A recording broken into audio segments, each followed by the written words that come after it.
Hello, I'm James Ham, Lone Star Dog Trainer here in Dallas, Texas, and we are continuing with the Garmin Delta SE training series. So what we're going to go over now is collar conditioning.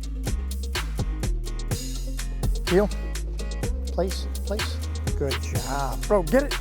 Good. Fetch. This is Ohm. He's a golden doodle from Dallas, Texas. Ohm is brand new in training, has done nothing to this point. We're going to use the Garmin electronic collar, the Delta SE, to identify the level that he first perceives and will work at.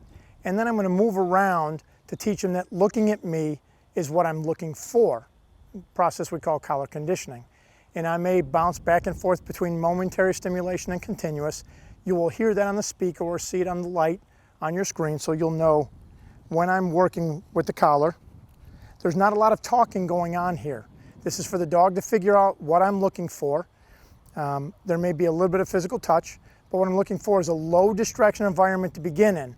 Some dogs in the grass is not the place to start. You may start in your living room or a hallway or the garage or the living room, because the smells that the dog may be competing with in the grass can be overwhelming to some. Especially the more working dog it is, the more likely they are to plant their nose in the ground and stay there. So it's a challenge that you don't necessarily need in the beginning when you're trying to identify the level. So on my Garmin Delta SE handheld, I'm going to start on level 1 on the dial. And I'm going to begin tapping in a cadence. Tap, tap, tap, trying to identify whether the dog feels the collar or not. I'm looking for a slight twitch of the ear, maybe a blink of the eye. The mouth closes. The dog looks around. What was that? Looking for, I'm not sure what that is. Is there a bug? Is something touching me? And then I'm going to use leash pressure. After that, I figure out what level he's aware of, and I'm going to guide him to turn and look at me so that he knows that's what I'm doing. So I'm on level 1, and I'm going to get behind the dog. He may have felt that. Good job. I'm going to work behind him. Good boy. Now that's very uncommon. There are many dogs who will level 1.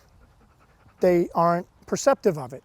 So there's no set level. I can't give you a definition of this dog is going to work on this level. Right now, he's in front of 2 people behind cameras. He's never had that in his life before, so he's turning. Good job, buddy. Very nice. So he's showing that he's aware of that. But if I start moving faster, if more distractions come around, good boy. Good job, good job. So you can see the mouth is open, the tail is still high.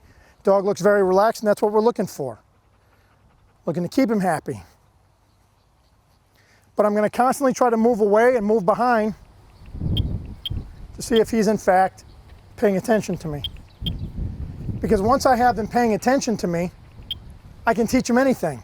But if he's busy in the grass, sniffing, if he's paying attention to somebody else, moving dogs, or children are running around, or he hears behind me there's a school, if he hears kids on the playground, very nice. That level's going to go up. Good job. And I want to reward him by stopping with the momentary tapping when he turns to me, acknowledging him. Good job, buddy, very nice. Maybe a little physical touch. Some dogs get overstimulated by physical touch, so you just say, very nice, good job. But we always do this with the leash on. We never do this free. Would be too confusing. Good job. Very nice. So as I move around, so the rhythm of the tapping is important, the cadence. It has to be steady.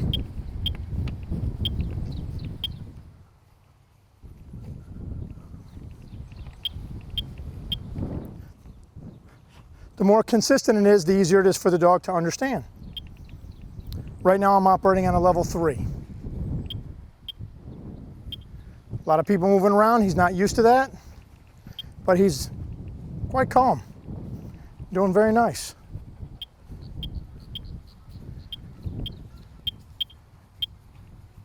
There I increased to level 4. more motion going on. Good. Good. Good job. And so right now he seems to work best on a 3 and a 4.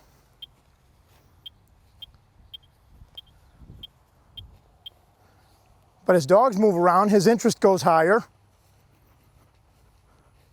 And that 4 could turn into a 6, or it could go down to a 2. When I use the collar, I'm always paying attention to the dog. I'm not looking anywhere but the dog's face, because that is the gauge for what correct is. If I'm not looking at my dog when I'm tapping the button, then I'm doing him a disservice. So I won't tap the button unless I can see there's a 5. Good job, buddy. And I'm going to constantly work behind the dog. So when he can't see me, I want him to understand that if you feel this, it's me talking to you. Yes, very nice. Good job.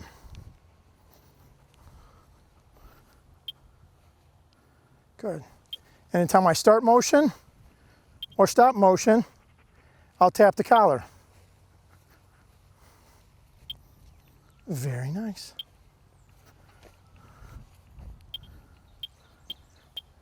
So if he's paying attention to something else, I'm going to move him around until he pays attention to me. Good.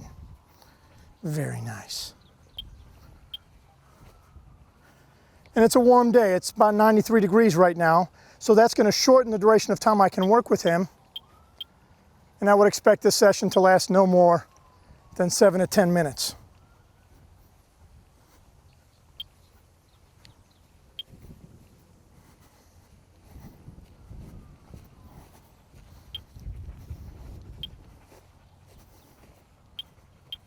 Good boy.